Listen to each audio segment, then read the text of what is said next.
Genesis chapter 31. Jacob heard that Laban's sons were saying, Jacob has taken everything our father owned and has gained all this wealth from what belonged to our father. And Jacob noticed that Laban's attitude toward him was not what it had been.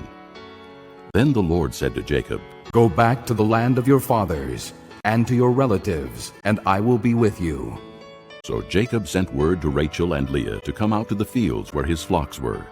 He said to them, I see that your father's attitude towards me is not what it was before, but the God of my father has been with me. You know that I've worked for your father with all my strength, yet your father has cheated me by changing my wages 10 times. However, God has not allowed him to harm me. If he said, the speckled ones will be your wages, then all the flocks gave birth to speckled young.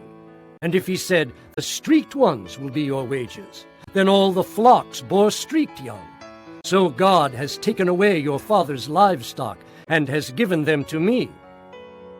In breeding season, I once had a dream in which I looked up and saw that the male goats mating with the flock were streaked, speckled, or spotted. The angel of God said to me in a dream, Jacob. I answered, Here I am. And he said, Look up and see that all the male goats mating with the flock are streaked, speckled, or spotted. For I have seen all that Laban has been doing to you. I am the God of Bethel, where you anointed a pillar and where you made a vow to me. Now leave this land at once and go back to your native land. Then Rachel and Leah replied, Do we still have any share in the inheritance of our father's estate? Does he not regard us as foreigners? Not only has he sold us, but he has used up what was paid for us. Surely all the wealth that God took away from our father belongs to us and our children. So do whatever God has told you. Then Jacob put his children and his wives on camels, and he drove all his livestock ahead of him, along with all the goods he had accumulated in Paddan Aram, to go to his father Isaac in the land of Canaan. When Laban had gone to shear his sheep, Rachel stole her father's household gods. Moreover, Jacob deceived Laban the Aramean by not telling him he was running away. So he fled with all he had, and crossing the river, he headed for the hill country of Gilead. On the 3rd day, Laban was told that Jacob had fled. Taking his relatives with him, he pursued Jacob for 7 days and caught up with him in the hill country of Gilead. Then God came to Laban the Aramean in a dream at night, and said to him, Be careful not to say anything to Jacob, either good or bad. Jacob had pitched his tent in the hill country of Gilead when Laban overtook him, and Laban and his relatives camped there too. Then Laban said to Jacob, What have you done? You've deceived me, and you've carried off my daughters like captives in war. Why did you run off secretly and deceive me? Why didn't you tell me so I could send you away with joy and singing to the music of tambourines and harps? You didn't even let me kiss my grandchildren and my daughters goodbye. You have done a foolish thing. I have the power to harm you. But last night the God of your father said to me, Be careful not to say anything to Jacob, either good or bad. Now you have gone off because you longed to return to your father's house. But why did you steal my gods?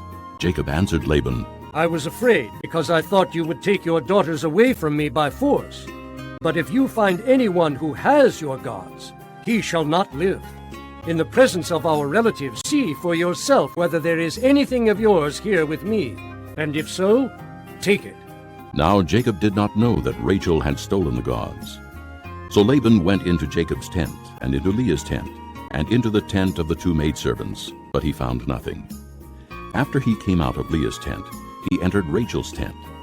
Now Rachel had taken the household gods and put them inside her camel's saddle, and was sitting on them. Laban searched through everything in the tent, but found nothing. Rachel said to her father, Don't be angry, my lord, that I cannot stand up in your presence. I'm having my period.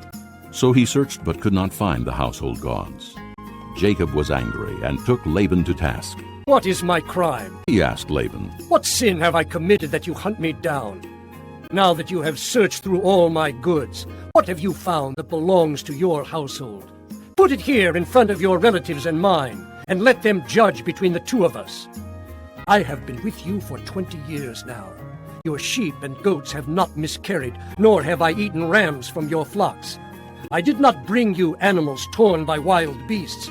I bore the loss myself. And you demanded payment from me for whatever was stolen by day or night. This was my situation. The heat consumed me in the daytime, and the cold at night, and sleep fled from my eyes. It was like this for the 20 years I was in your household. I worked for you 14 years for your 2 daughters, and 6 years for your flocks, and you changed my wages 10 times. If the God of my father, the God of Abraham, and the fear of Isaac had not been with me, you would surely have sent me away empty-handed. But God has seen my hardship and the toil of my hands, and last night he rebuked you. Laban answered Jacob, The women are my daughters, the children are my children, and the flocks are my flocks. All you see is mine. Yet what can I do today about these daughters of mine, or about the children they have borne? Come now, let's make a covenant, you and I, and let it serve as a witness between us. So Jacob took a stone and set it up as a pillar. He said to his relatives, Gather some stones. So they took stones and piled them in a heap, and they ate there by the heap. Laban called it Jegar-sahadutha, and Jacob called it Galeed. Laban said, This heap is a witness between you and me today. That is why it was called Galeed. It was also called Mizpah, because he said, May the Lord keep watch between you and me when we are away from each other. If you mistreat my daughters, or if you take any wives besides my daughters, even though no one is with us, remember that God is a witness between you and me. Laban also said to Jacob, Here is this heap, and here is this pillar I have set up between you and me. This heap is a witness, and this pillar is a witness, that I will not go past this heap to your side to harm you, and that you will not go past this heap and pillar to my side to harm me. May the God of Abraham and the God of Nahor, the God of their father, judge between us. So Jacob took an oath in the name of the fear of his father Isaac. He offered a sacrifice there in the hill country and invited his relatives to a meal. After they had eaten, they spent the night there. Early the next morning, Laban kissed his grandchildren and his daughters and blessed them. Then he left and returned home.